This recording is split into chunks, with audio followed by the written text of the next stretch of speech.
কৃষ্ণ। শুভ দুপুরের অনেক অনেক কৃষ্ণ প্রীতি শুভেচ্ছা গ্রহণ করুন আমার সকল গৌর ভক্তবৃন্দ। আমি গতকাল থেকে চৈতন্য চরিতামৃত পাঠ করছি আদি লীলার। আপনারা সকলে পাশে থাকুন এবং প্রেমময় গৌর হরির কৃপা লাভ করুন। হরি বল হরি বল, জয় নিতাই, জয় গৌর। আজকে আমি 9 নম্বর শ্লোক থেকে অনুবাদ পাঠ করছি। ব্রহ্মাণ্ড সমূহের আশ্রয় রূপ এবং মায়াশক্তির অধীশ্বর কারণ সমুদ্রে শায়িত আদি পুরুষ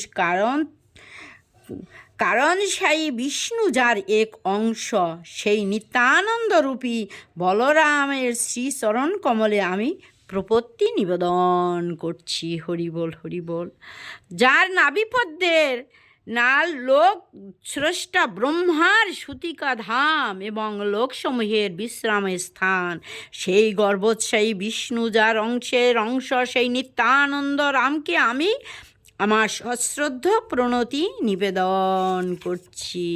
হরি বল হরি বল, জয় নিতাই, জয় গৌর। হরি বল হরি বল। যার শক্তি, 11 নম্বর শ্লোকের অনুবাদ। যার অংশের অংশ হচ্ছেন শ্রী ক্ষীর সমুদ্রে শায়িত ক্ষীরোৎসায়ী বিষ্ণু। সেই ক্ষীরোৎসায়ী বিষ্ণু হচ্ছেন সমস্ত জীবের হৃদয় বিরাজমান পরমাত্মা এবং সমস্ত ব্রহ্মাণ্ডের পালনকর্তা, এবং পৃথিবী ধারণকারী শেষ নাগ হচ্ছেন যার কলা।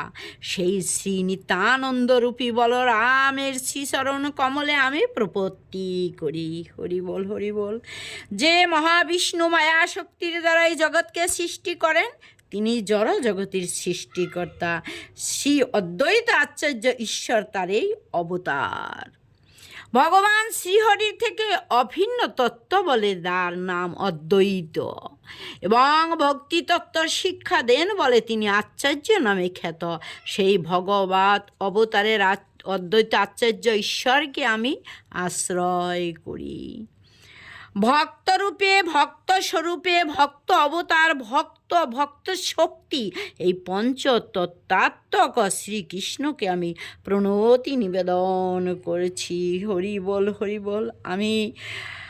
আমি পঙ্গু, আমি মন্দমতি, যারা আমার একমাত্র গতি, যাদের পদপাদ্যে আমার সর্বস্ব ধন, সেই পরম দয়ালু কৃপালু রাধা মদন মোহন জয় যুক্ত হন।